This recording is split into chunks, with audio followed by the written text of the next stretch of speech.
Hello, dears, and welcome to Al-Hussaini Virtual Lab Pathology Talks, Tips, and Practical Tips. I'm going to share with you today a very interesting and rare case of bifocal cerebellar liponeurocytoma with atypical features. So this is a 41-year-old female patient who presented with headache and on imaging was found to have bilateral cerebellar masses.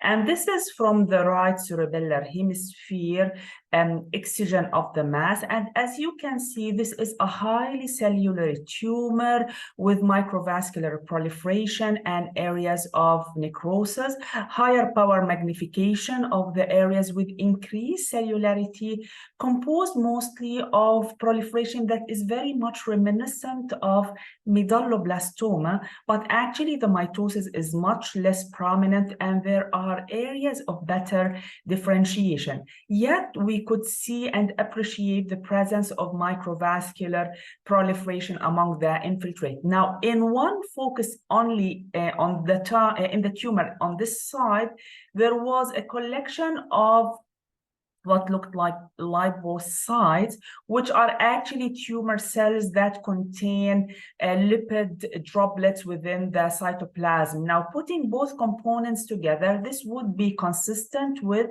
cerebellar liponeurocytoma. Now, on immunostains, these tumors are typically positive for GFAP immunostain, and as you can see, this highlights again the microvascular proliferation as well as the clearing in the lipocytic component of the tumor. But the tumor cells generally are GFAP positive as well as synaptophysin positive.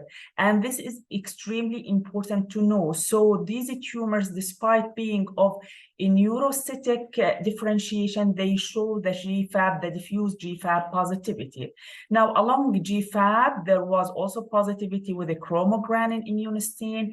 You intended to show some very weak focal nuclear staining, and these tumors also are positive focally for desmin as well as vimentin. So vimentin really beautifully highlights the neurocytic component, but also the lipocytic component of the tumor. Now, importantly, Ki-67 in one area was very low, but in another focus was high, reaching up to 10%. So this side of the tumor on the right cerebellar hemisphere was called atypical or cerebellar liponeurocytoma with atypical features, WHO grade 2. Now, 12 weeks later, the patient underwent excision of the mass on the left cerebellar hemisphere. And as you can see here, the fat component is much more prominent, and this is the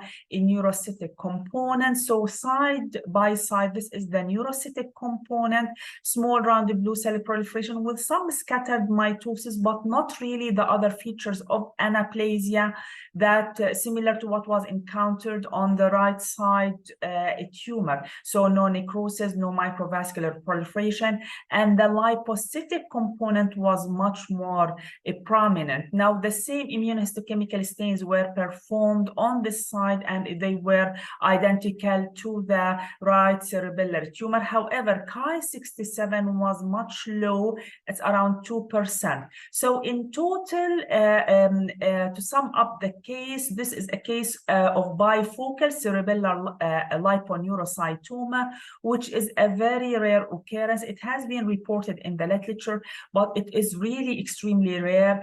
And the second rare or atypical feature is the presence of the mitosis, increased mitosis with proliferative activity, microvascular proliferation, and necrosis. These together would indicate a higher probability for recurrence of the tumor. However, the tumor retains its WHO grade 2 category. I hope you find this tip useful in your daily practice. Thank you.